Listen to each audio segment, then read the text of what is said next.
আসসালামু আলাইকুম ইমরান। আশা করি সবাই আল্লাহর মধ্যে ভালো আছেন। তো একটি বিষয় নিয়ে কথা বলতে আসলাম, সেটা হচ্ছে মানি ম্যানেজমেন্ট এবং একজন মুসলিম তার মানি ম্যানেজমেন্টটা কিভাবে করবে, সেটা নিয়ে আলোচনা করতে আসলাম। তো আসলে সবকিছুরই আসলে ম্যানেজমেন্ট দরকার, যেমন ফ্যামিলি ম্যানেজমেন্ট, তারপর হচ্ছে আপনার টাইম ম্যানেজমেন্ট, তারপর হচ্ছে আপনার মানি ম্যানেজমেন্ট। তো যে কোনো জিনিস যদি আপনি ম্যানেজমেন্ট না করেন, তাহলে কিন্তু আপনার আসলে জিনিসটা সুচারুভাবে হবে না বা স্মুথলি হবে না। ঠিক আছে? তো আপনার মুসলিমদের জন্য মানি ম্যানেজমেন্টটাও অনেক বড় বিষয়, কারণ অনেক সময় যেটা থাকে যে আসলে আমরা আনঅর্গানাইজড ভাবে চলাফেরা করি এবং আপনার আনঅর্গানাইজড ভাবে আমরা খরচ করি বা করি, যার কারণে আসলে একটা সময় যে আমরা আসলে সাফার করি, যে আসলে আমাদের আমরা মানি ম্যানেজমেন্টটা ঠিক মতো করতে পারিনি। ঠিক আছে? তো আমি জাস্ট আপনাদের সাথে একটু আলোচনা করতে আসলাম যে একজন মুসলিম সে মানি ম্যানেজমেন্টটা কিভাবে করবে। তো তার অনেক সুন্দর সুন্দর আপনার ওয়ে আছে। যদিও ওয়েগুলো আমরা অনেকে জানি, কিন্তু আসলে আমরা ইমপ্লিমেন্টেশনে আনি না।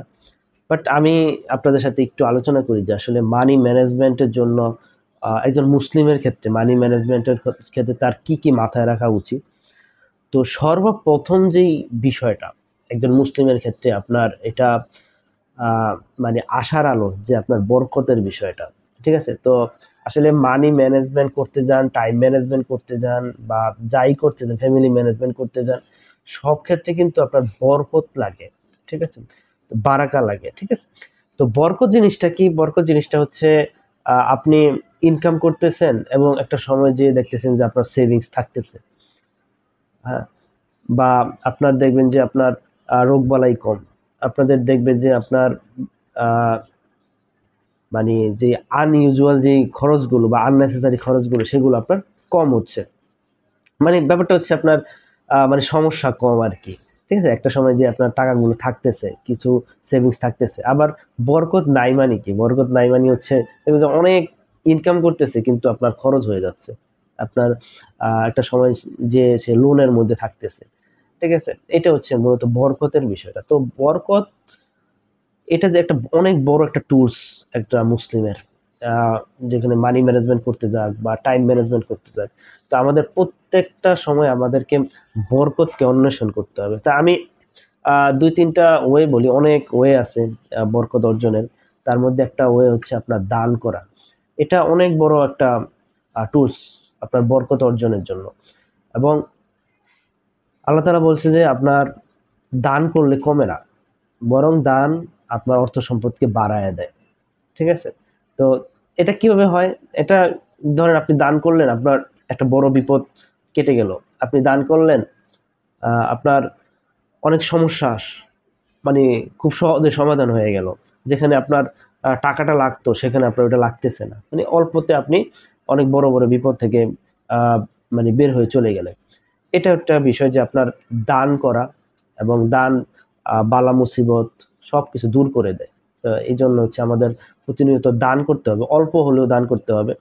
এবং একটা হাদিস আছে যে আপনার ফেরেশতারা দিনে দুইবার মানে মানে পালা বদল করে।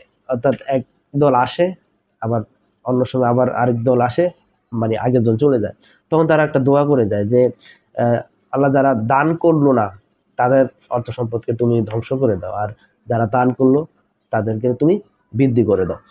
অর্থাৎ এখানে কথা হচ্ছে কি, প্রতিদিন কিন্তু এই জিনিসটা ঘটে। প্রতিদিন এই জিনিসটা ঘটে।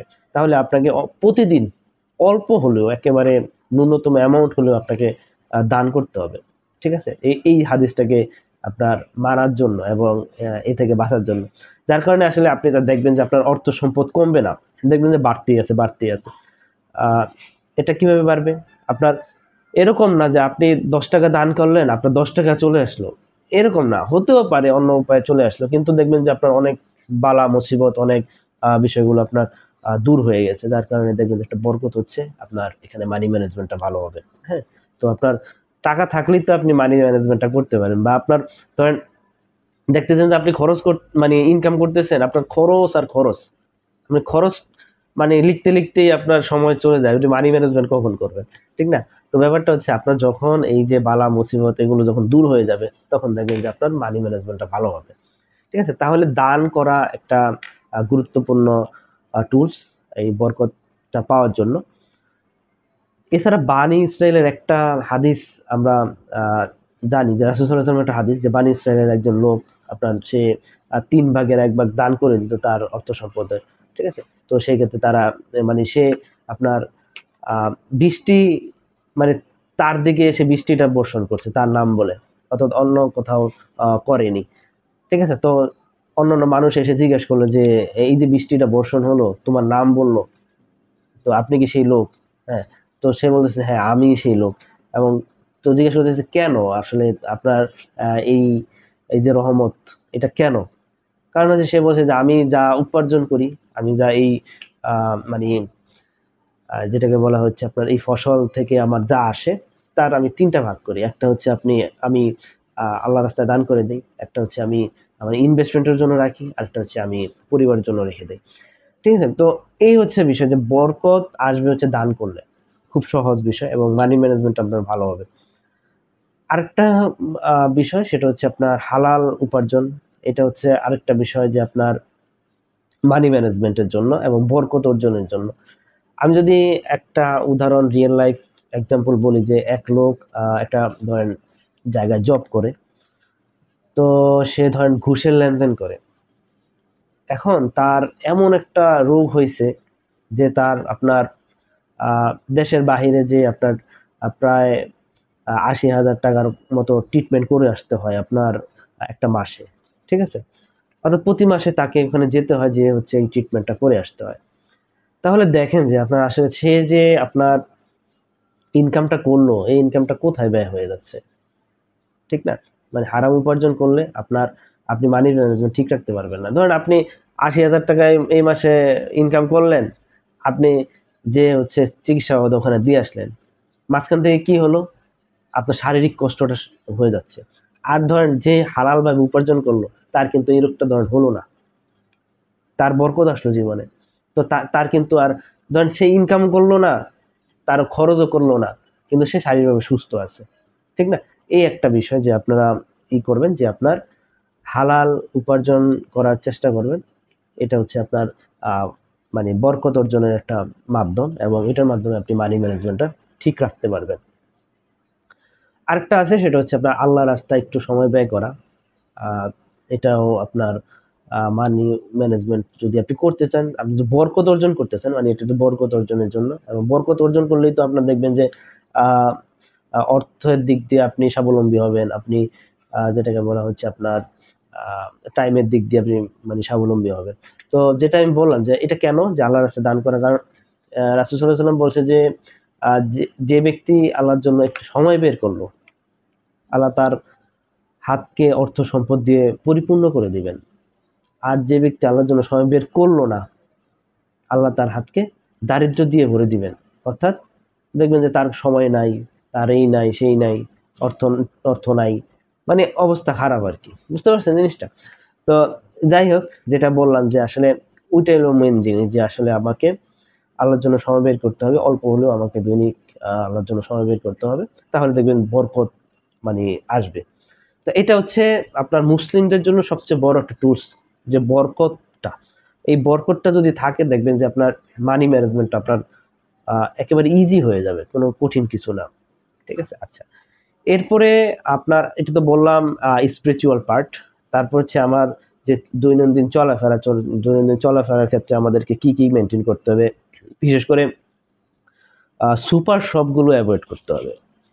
যতটা সম্ভব সুপার শপগুলো অ্যাভয়েড করতে হবে, কারণ সুপার শপে গেলে হচ্ছে আপনার আননেসেসারি প্রোডাক্ট আমাদের অনেক সময় কিনতে হয়। আর মানে এমনভাবে জিনিসটা সাজানো যে আপনার মন চায় যে এটা একটু কিনি, মন চায় যে এটা একটু কিনি, তাহলে দেখবেন যে আপনার আননেসেসারি যে ব্যয়টা এটা বেশি হয়ে যায়। তাহলে সুপার শপটা একটু অ্যাভয়েড করতে হবে।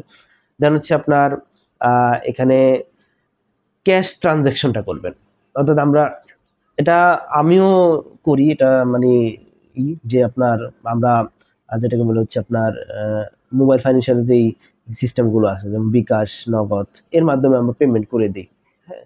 তো এটা আসলে অ্যাভয়েড করা উচিত। উচিত বলতে এটা যত সম্ভব কমানো উচিত, যদিও আমিও এটা করি। তো ক্যাশ ট্রানজাকশনটা একটু বেশি বেশি করা উচিত, যাতে করে দেখবেন যে যখন আপনি ক্যাশে টাকাটা দিচ্ছেন তাহলে মনে হবে যে না আপনার থেকে কিছু একটা যাচ্ছে। কিন্তু আপনি যখন মনে করেন যে যেটাকে বলা হচ্ছে আপনার মানে বিকাশ থেকে টাকাটা দিয়ে দিলেন, তখন কিন্তু এতটা আসলে সাইকোলজিক্যালি আপনাকে হিট করবে না। তো এটা একটা বিষয় যে আপনার ক্যাশ ট্রানজাকশন করতে হবে। তারপর হচ্ছে আপনার ছোট ছোট জায়গায় ইনভেস্ট করতে হবে। যদি টাকা কম থাকে তাহলে ইনভেস্টমেন্টটা আপনাকে আগাতে হবে, অল্প হলেও অল্প, যেমন গোল্ডে ইনভেস্টমেন্ট করতে পারেন বা বিভিন্ন জায়গায় আপনার ক্রাউড ফান্ডিং হয়, তো সেখানে আপনারা ইনভেস্ট করতে পারেন। তা এটা একটা মানি ম্যানেজমেন্টের একটা গুরুত্বপূর্ণ পার্ট, যে আপনার টাকাটা থেকে গেল এবং আপনার এখান থেকে রিটার্ন আসবে। ঠিক আছে? তো যেখানে আসলে রিলায়েবল সোর্স আছে আপনার ইনভেস্টমেন্টের, সেখানে আপনারা একটু ইনভেস্ট করবেন। দেন হচ্ছে আপনার আরেকটা বিষয় হচ্ছে আপনার লোনকে অ্যাভয়েড করবেন। লোনকে অ্যাভয়েড করবেন, যে আপনার যাতে কোনো লোন না থাকে। ঠিক আছে? যতটা মানে এরকম যে আপনার ইসলামে কিন্তু আপনার আসলে লোনটাকে খুবই ডিসকারেজ করছে। ঠিক আছে? মানে লোন একেবারে নিতেই না করছে। যদি আপনার খুবই একান্ত প্রয়োজনীয় যে আপনার লোন নিতেই হবে, তখন আপনি লোন নেবেন। এছাড়া আপনার আপনার লোনটাকে আপনারা অ্যাভয়েড করবেন। কারণ লোন কিন্তু আপনাকে অনেক কিছু থেকে আপনার মানে গাফেল করে দেয়। ঠিক আছে? আপনার একটা মাথায় টেনশন চলে আসে, আপনাদের প্রোডাক্টিভিটি নষ্ট হয়ে যায় আপনার। তারপর একটা জিনিস দেখেন, লোন থাকলে কিন্তু আসলে সামনে আগানো কঠিন হয়ে যায়। তো লোনটাকে মানে আমরা অনেক সময় কি আননেসেসারি লোন নিয়ে থাকি, যে আমাদের একটা অভ্যাস হয়ে যায় যে আসলে আমরা লোন নিয়ে আহ মাস শেষে একটা লোন নিয়ে আমরা চলাফেরা করব। তো এই লোনটাকে অ্যাভয়েড করব। তো লোনটাকে অ্যাভয়েড করার জন্য অবশ্যই আমরা কাছে টাকা থাকতে হবে, তাই না? তো এই জন্য আসলে আপনাকে যেইগুলো দিলাম, যে আসলে বললাম যে আপনার বারাকার বিষয়টা, যে আপনার এটা আপনার কিভাবে বারাকা অর্জন করতে হবে, এই বারাকাটা নিলে আমার কি হবে, যে আপনার মানি ম্যানেজমেন্টটা ঠিক থাকবে, দেখবেন যে আপনার সমৃদ্ধি ইনশাল্লাহ চলে আসবে। এছাড়াও আরো যে বললাম যে যে আননেসেসারি খরচগুলো যেখানে যেখানে গেলে হয়, সেখান থেকে আমরা অ্যাভয়েড করে চলে আসবো, যে আপনার এই সুপার শপ বিশেষ করে। তারপর হচ্ছে আপনার ক্যাশ ট্রানজাকশন আমরা করব। তারপর যে ছোট ছোট জায়গায় আমরা ইনভেস্টমেন্ট করার চেষ্টা করব। বিশেষ করে আপনার গোল্ড একটা খুব সুন্দর একটা মাধ্যম। তারপর হচ্ছে আপনার বিভিন্ন জায়গায় ক্রাউড ফান্ডিং করা হয়, যেমন আপনার ইনভেস্টমেন্ট নিয়ে থাকে, যে রিলায়েবল সোর্সগুলোতে আপনারা ইনভেস্টমেন্ট করবেন। এ থেকে আপনারা একটা ভালো রিটার্ন পাবেন। আরেকটা খুব গুরুত্বপূর্ণ বিষয়, সেটা হচ্ছে আপনার বাজেটিং অ্যান্ড কন্ট্রোলিং করবেন। তো বাজেটিং অ্যান্ড কন্ট্রোলিংটা কি, যে আপনারা অবশ্যই ডায়েরি মেনটেন করবেন, অথবা আপনারা কোনো সফটওয়্যার থাকলে সফটওয়্যার মেনটেন করবেন। তো এখানে আপনারা অবশ্যই বাজেটিংটা করবেন। ঠিক আছে? তো বাজেটিংটা খুবই গুরুত্বপূর্ণ জিনিস। আপনার কি পরিমাণ সোর্স আসতেছে এবং আপনার কি পরিমাণ খরচ হবে, এটার একটা আহ, যেটা বলে বলা হচ্ছে আপনার একটা খসড়া আপনারা বানাবেন। তারপর এ থেকে আপনারা কন্ট্রোলিংটা করবেন, যে আপনার গত মাসে আপনার কোন কোন মানে যেটা বলে হেডিংসে আপনার খরচটা বেশি হলো, কম হলো, তো এগুলো আপনারা যেটা হচ্ছে অবশ্যই মনিটরিং করবেন একটা মাস শেষে, যে আপনার কি পরিমাণ মানে ভেরিয়েন্সটা হলো আর কি, যাতে করে আপনারা জিনিসটাকে আপনারা কন্ট্রোলে নিয়ে আসতে পারেন।